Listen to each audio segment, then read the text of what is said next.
Pode ser, gente? Pode ir? Então, ver se está aberto, tudo ação, então, né? Então, boa tarde. Gratificante, última atividade, última programação do quinto seminário. E, ao mesmo tempo, uma tristeza, né? Porque grandes discussões surgiram, de modo online, presencial. Foi uma doideira ter esses momentos híbridos, mas foi muito importante. E mostrou a importância desse lugar que tem que ter essa discussão da questão da educação audiovisual, do cinema na escola, de como isso é feito, e esses trabalhos são fundamentais para mostrar essas experiências e essas problemáticas na prática, né? Na prática e na teoria. Eu vou chamando as pessoas, e se tiver online, me avisa. A apresentação são 10 minutos cada um, e depois um pequeno debate. Vamos lá. Filme maravilhoso. Agora a gente vai fazer presencial. É um pouco online e agora presencial. Vou chamar o Luciano Dantas Burgarim para apresentar o trabalho dele sobre audiovisual, intermedialidade no ensino de arte. Oi.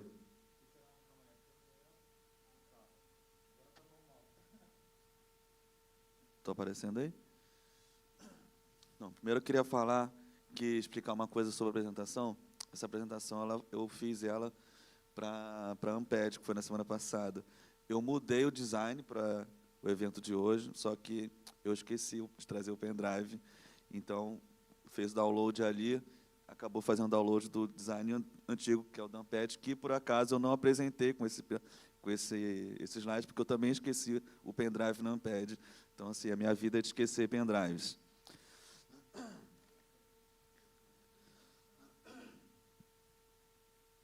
Para onde que eu olho? Para cá? Não, para cá. Oi. Bom, então, boa tarde aí. Meu nome é Luciano, sou professor de arte da Rede Municipal do Rio de Janeiro. Atualmente trabalho com Fundamental 1 e sou atualmente doutorando do Programa de Pós-Graduação de Educação.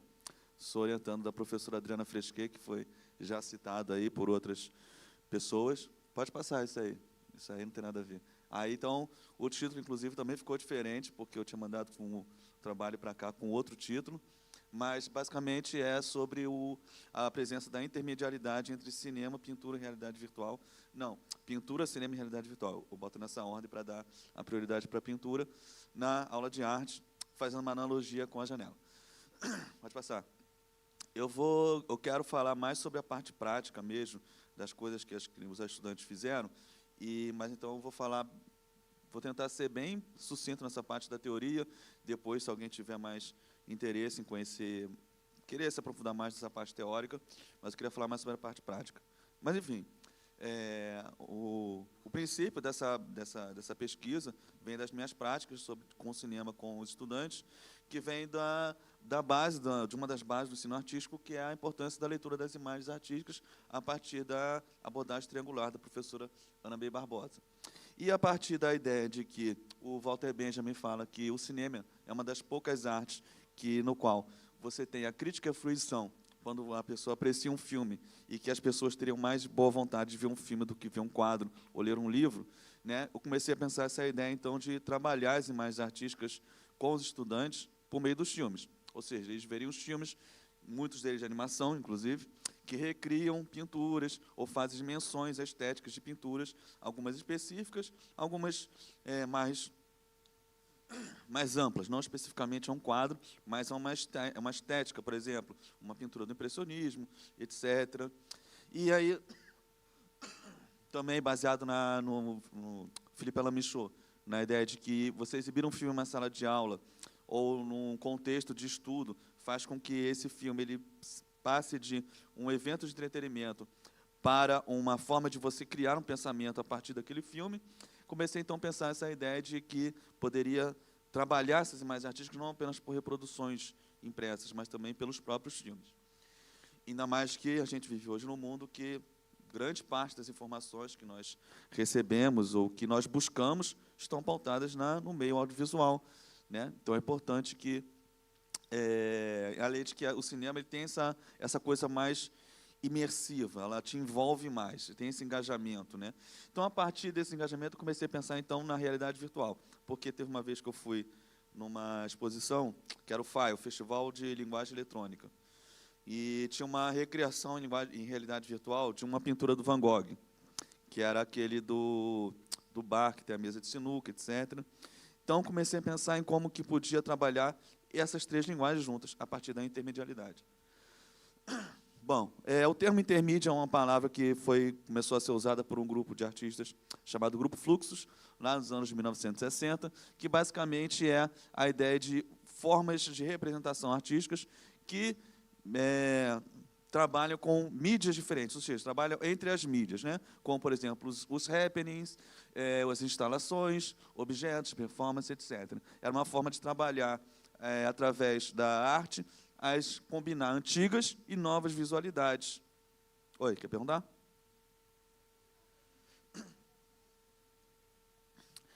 Coisas que eles ainda não sabiam que existiam, coisas que poderiam acontecer futuramente, porque a intermídia ela é completamente ampla, tudo que você tem. Porque a intermídia, eles falavam que não é um estilo, mas sim algo que permeia várias obras, várias linguagens.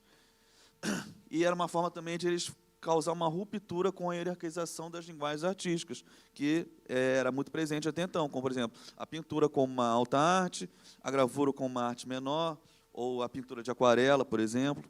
Pode passar. Então, aí eu pensei em fazer uma analogia disso com a janela, né? A educação, né, eu vejo a educação como uma janela para você conhecer o mundo, porque você vê frações de disciplinas que falam um pouco sobre coisas que você pode se aprofundar, se quiser ou não. Assim como a pintura e o cinema, que também são janelas, né? Um pintor, quando ele faz um quadro, ele está representando, através de uma moldura, um enquadramento daquela realidade, como ele expressa aquela realidade, como ele se sente naquela realidade, naquele espaço-tempo, assim como o cinema também. No caso, o cinema ele tem a vantagem da imagem em movimento. E aí a realidade virtual não é só uma janela. A realidade virtual já é uma porta aberta por onde ele entra para viver a obra. Então você se sente dentro daquele outro universo. Você sente como que aquilo ali representa a materialidade da imaginação do artista diante daquele espaço-tempo que ele vivia. Por exemplo, Van Gogh, no caso. Então, aqui são 4 exemplos, 4 momentos desse diálogo intermediático, né? O primeiro ali, não sei se eu sei, é uma animação que chamou Paisagista, depois se quiser ver, é muito legal, tem na internet. E ele é feito num pin screen, e é um pintor fazendo uma paisagem num quadro, né? E aí o quadro se funde com a paisagem, e ele entra no quadro e começa a imaginar, aparece as lembranças dele e tal. Legal que o nome original desse filme, em inglês, é Mindscape. A palavra landscape é a palavra em inglês para paisagem. Mindscape brinca com essa ideia de mind, mente. Então, seria o retrato da mente, alguma coisa assim. O segundo é o quadro do Magritte, né, que fala sobre essa questão de como as representações e a realidade elas estão sempre interligadas. O terceiro é uma realidade virtual inspirada na Grande Onda, que é uma gravura do Hokusai, que conta toda uma historinha, que aparece aqueles personagenzinhos, e aí eles vão mostrando os quadros do Hokusai, até que você entra, finalmente, na Grande Onda. E, no último, uma criança filmando através de uma janela. Pode passar. Bom, então, o que seria que eu trabalho então, com as crianças lá? Pedagogia intermediática. Né, para que eles possam se apropriar, se ler as imagens, se apropriar delas, para que eles possam, então, experimentar o sentido da obra e trabalhar essa ideia de apreciação também com uma criatividade. Porque, assim, a Ana B. Barbosa ela desenvolveu a abordagem triangular, mas depois ela mudou a imagem para um zigue-zague. Porque a triangular, muitos achavam que tinha um ponto de partida, que a apreciação seria o ponto de partida. Mas não, você pode começar pelo fazer, depois para a apreciação, depois para a contestação, porque você ver arte também é um ato criativo. Então, é trabalhar com essa coisa do percurso criativo, porque você vê outras formas de arte, você também quer fazer essas formas de arte. Pode passar. Bom, isso aqui é um esquema que eu fiz, ainda tem que melhorar, mas mostrando as diversas possibilidades intermediáticas entre pintura, filme e realidade virtual a partir de um tema. Então, por exemplo, Van Gogh. Aí você tem, por exemplo, o filme Sonhos, do Kurosawa, que tem uma cena que aparece ele e recria aquela pintura ali, a Ponte Langlois em Arles. Aí de lá, você pode ligar com realidade virtual Noite Estrelada, que pode ligar com aquele filme de animação ali, expressionismo da arte rupestre até hoje. Então, você vai pegando temas e vai combinando essas intermedialidades e essas estéticas. Pode passar. Então, aqui eu trago uma citação da minha orientadora, do Jean Fesquet: com o cinema como um parceiro, a educação se inspira, se sacode, provoca as práticas pedagógicas, esquecidas da magia que significa aprender, quando faz de conta e imaginação, ocupa um lugar privilegiado na produção sensível e intelectual do conhecimento. Então, aqui são alguns exemplos de como que essa pedagogia intermediática trabalha para proporcionar que essas crianças possam expressar a sua voz através da recriação e ressignificação, não só do audiovisual, mas do entorno e de objetos também. Então, na primeira foto ali, tem eles planejando o filme, com o storyboard. No segundo, tem um acervo lá de objetos que eu vou levando, objetos que não servem mais, como, por exemplo, um controle remoto pifou, ou alguém me dá uma coisa, eu levo lá uma touca de natação rasgou, um cano de água que você não usa mais, uma escova. Eu vou levando, eles usam esses objetos. Ali eles amarraram uma buzina, numa escova, num controle remoto, que não é um detector de metais, porque o tema são temas norteadores. Então, a gente estava trabalhando com patrimônio. Então, eles fizeram um filme que eles usavam um detector para achar coisas antigas. Já no terceiro, a criança ali está trabalhando o olhar, criando um novo olhar. Achei engraçado porque normalmente eles colocam filtros na frente da câmera ou alguma coisa para ver. No caso, ele está botando antes da câmera, ele está botando um óculos que não é dele, ele não usa óculos, mas ele está vendo ali, experimentando o olhar dele através da lente do óculos. E na última aqui, a edição. A gente usa um notebook lá, está com um notebook mais moderno esse ano, e eu ligo na TV para todos participarem do processo de edição. Estou meio com tosse.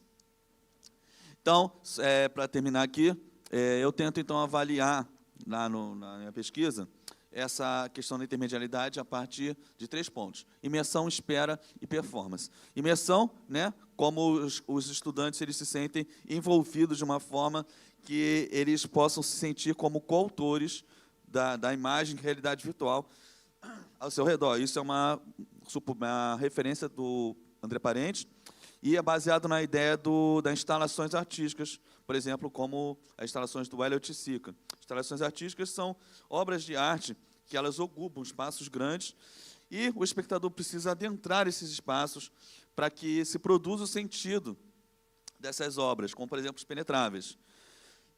Se não há pessoas visitando e olhando essas obras, não há o sentido da obra. Então, o sentido é produzido a partir das decisões que esta pessoa toma, assim como na realidade virtual. Para onde você vai olhar, né? Quando você vai olhar, quanto tempo você vai olhar para cada direção. E muitas dessas realidades virtuais, são animações também, elas vão surgindo as pinceladas. Isso vai contribuindo para essa ideia de que a criança ela está contribuindo para a criação daquele sentido, ou seja, como se fosse uma coautora. E aí tem a questão das reações, que aí seria a questão da performance. A questão da performance, bota clica uma vez. Isso vai passar clica de novo. Clica de novo. Vai, mais uma vez. Não apareceu o vídeo. Volta lá. Aqui nesse primeiro vídeo aqui, a performance tá ligada à ideia de como que as pessoas performam ao ver cinema. Ali é uma cena de um documentário chamado 100 Crianças Esperando um Trem, que é sobre uma educadora de cinema do Chile, chamada Alicia Vega. E tem um contador, aqueles contadores de cinema? 10, 9, 8. Criança adora contar junto quando aparecem esses contadores. E, às vezes, aparece uma música, eles querem dançar, eles querem imitar o que o personagem está fazendo. Essa ideia da performance aparece muito na realidade virtual. Ali o garoto fala, ai, estou caindo. Muitas vezes eles querem sair pela sala, mesmo que assim, a realidade virtual que eu uso com eles, ela é de um grau de liberdade mais baixo. Então, assim, não tem problema. Tanto faz se você andar. O que vai direcionar mesmo é só o seu olhar. Não é tão tecnológico como aqueles que você anda, não tem avatar, não tem nada disso. Mas, assim, eles querem fazer essa performance. E aí o terceiro ponto seria a questão da espera. Espera é uma palavra que vem da palavra esperança, que pode ser promissora se atender às suas expectativas ou superá-las. E essa espera pode ser incentivadora de uma criatividade. Por quê? Eles ficam esperando, né? Não tem realidade virtual para todo mundo usar ao mesmo tempo, então eles ficam esperando os outros verem. Então, aí tem dois tipos de espera. Os que vêm por último, precisam esperar e ver os que estão fazendo, e os que já foram primeiro têm que esperar, porque os outros também vão. Em ambos os casos, eles ficam pensando, o que ele está vendo? O que será que ele está vendo? Será que está vendo mesmo que eu? Não, o que você está vendo, fulano? E isso vai instigando eles a pensarem, a serem mais criativos, ou seja, aquela questão do percurso. Ver arte também é criar, ao mesmo tempo que você está pensando como que aquele cara fez isso, como que é isso, como é não sei o quê, etc. Aí pode passar. Aí, só para finalizar, 3 exemplos de obras de atividades que eles fizeram, né? Eles viram ali a imagem do Escher, uma cena de um filme que é inspirado nessa obra do Escher, que é Labirinto, que brinca com essa ideia das escadas que sobe e desce. Aqui eles fizeram um filme que, utilizando a escola, né, eles viraram a câmera de cabeça para baixo. Pode passar? Aí o exemplo 2 é também mostrando como que os filmes também podem ser objetos de produção de conhecimento. No caso ali, uma pintura na cena de um filme que, no caso, os alunos eles matam a aula, na verdade, mas, enfim, eu só mostro essa cena. E eles vão para o museu, o garoto fica impressionado com o quadro do Serrat. Ele fica olhando, aí fica nessa alternação entre ele e o quadro. E aqui eles recriaram a sala de aula como se fosse um museu. Eles pintaram os desenhos ali, e aí tem o guia, tem os visitantes, aí pode passar. E as possibilidades de experimentação. Então, eu tento trabalhar com eles essa ideia de que não tem que fazer um roteiro, narrar, falar, etc., mas trabalhar com a ideia de ressignificar, experimentar o audiovisual como você quiser. Ou seja, tentar subverter as regras. E eles têm ideias lá mirabolantes que eu nunca pensaria. Então, ali há uma pintura do Munch, que é mais famoso pelo quadro do Grito, que é um mural sobre o sol e os efeitos que o sol tem sobre a nossa visão. Ali a realidade virtual, que recria ele, e aqui um filme que eles fizeram utilizando um filtro ali. Ali uma citação falando uma citação do Stan Brakhage, que foi um cineasta que trabalhava muito essa ideia de você tentar criar uma nova visão sobre a parte, tentando sair da questão de imagens já sacralizadas na cultura ocidental, como, por exemplo, associar uma cruz à morte, e etc. Então, você tentar subverter esses lugares comuns de olhar que a gente tem. Pode passar? E aí, as considerações finais, tentar, então, trabalhar com as crianças, né, os alunos, né, a ideia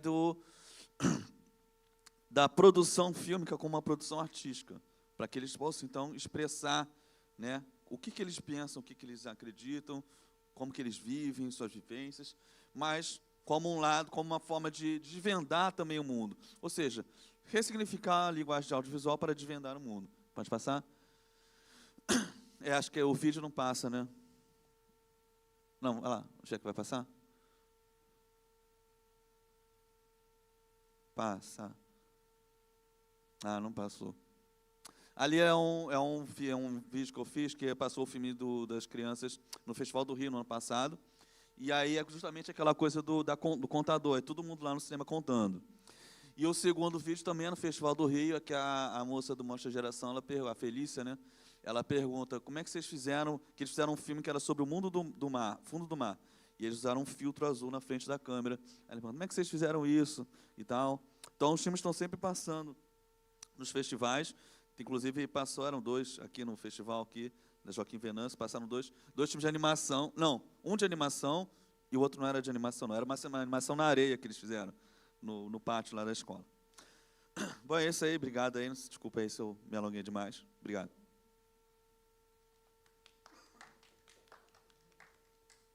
Eu esqueci de botar ali as referências. E essa aqui meus contatos também. Meus contatos, se alguém tiver. E-mail e esse aqui é o Instagram. Alguém tem alguma pergunta? Já foi feito ali, né? Alguém online? Nada? Então, agradeço a participação e a troca a gente continua, porque tem muita coisa. Eu fiquei impressionado com essa questão da possibilidade de ver através de uma imagem artificial, né? Não sei se é artificial, não sei. Eu fiquei pensando nisso, assim, até no quadro do Magritte, né? Que isso não é um cachimbo, isso é uma imagem do cachimbo. Então, o que esses garotos estão vendo não sei o que é, nessa representação, é uma imagem ou é realidade? Eu fiquei pensando muito, mas, ao mesmo tempo, é uma potência para a área da saúde.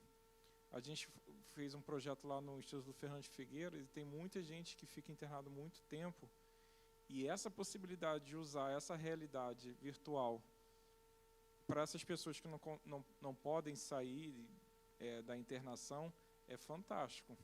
Eu sei que tem alguns trabalhos que eu cheguei a ler do uso na saúde, não cheguei a me aprofundar neles, porque eu não tive tempo, mas pretendo. Mas sei que eu vi um trabalho sobre que a realidade virtual era usada para tirar o medo das crianças de tomar injeção, que aí aparece como se fosse um soro do super-herói para ele ganhar poderes.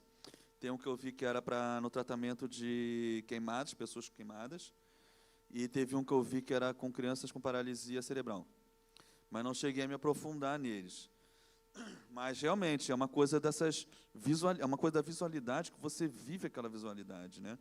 Porque muitas vezes as crianças, elas veem os quadros, os alunos também, eles acham aquilo uma coisa muito abstrata, muito distante da realidade deles. Às vezes eu mostro, esse quadro é muito antigo. Quando vocês acham que ele é? 2010. E eles não têm noção. Então, é entender que aquilo ali é um outro espaço-tempo concreto, que alguém como eles viu aquilo ali. Porque, assim, de onde vem a criatividade? Ela não vem de nada, ela não vem do nada, né? Letícia ali pode dizer. Ela vem das nossas experiências, das nossas bagagens, né? Mas ela também dialoga com as nossas vivências, né? Assim como, por exemplo, a Letícia lá colocou lá toda a sua trajetória. Mas é isso aí. Obrigado. Obrigado. Vamos continuar aqui. Fantástico ver como o audiovisual e o território tem tudo a ver. Assim, a gente também participou de um projeto sobre mais a questão do território, formação de ACS e ACE, e a questão do território e audiovisual ficou assim latente como é importante, assim. E eu me lembro do Rebobine, por favor, com o Black Jack, que quando eles começaram a produzir com o território, né, as pessoas começaram a ver diferente o território, né, a se ver naquele território. Isso é fantástico, parabéns, hein? E elas queriam participar. É? Pode falar. Não, o que você estava falando, né, do Rebobine, por favor, teve uma exposição no CCBB, que eram os cenários dos filmes, e tinha todos os objetos dos filmes, e aí você chegava lá, formava um grupo com o pessoal, acho que era de hora em hora, se não me engano, e você fazia um roteiro, alguém ia ser o câmera, e você tinha um tempo, sei lá, 10, 15 minutos, para filmar nas cenas e criar o filme, e depois os filmes ficavam lá armazenados. Foi muito maneiro. Maneiro isso. Gente, então a gente finalizou as apresentações de hoje e o seminário. Eu estou muito feliz, ao mesmo tempo cansado, mas ao mesmo tempo bem feliz com o resultado, com as discussões, e eu vejo que cada ano precisa ter mais espaço. Talvez junto com a amostra, fora da amostra, não sei, mas a quantidade de trabalhos que a gente recebeu foi muito grande, né, em relação às outras edições. Então, acho que tem uma necessidade desse diálogo, dessa troca com várias pessoas. Então, a gente, ano que vem, vai ver se consegue aumentar, vamos ver o que a gente vai fazer a partir da experiência desse ano. Agradeço a presença de todos, a apresentação de todos, e agora tem um coffee break lá fora para comemorar, né, o encerramento. O online tem um problema que não tem isso, né, mas o presencial... Manda pelo iFood. Manda para o iFood. Boa, né? E a gente se vê ano que vem. Espero mais trabalho de vocês e mais troca como a gente teve esses 3 dias. Valeu, obrigado. E a gente fala corta agora.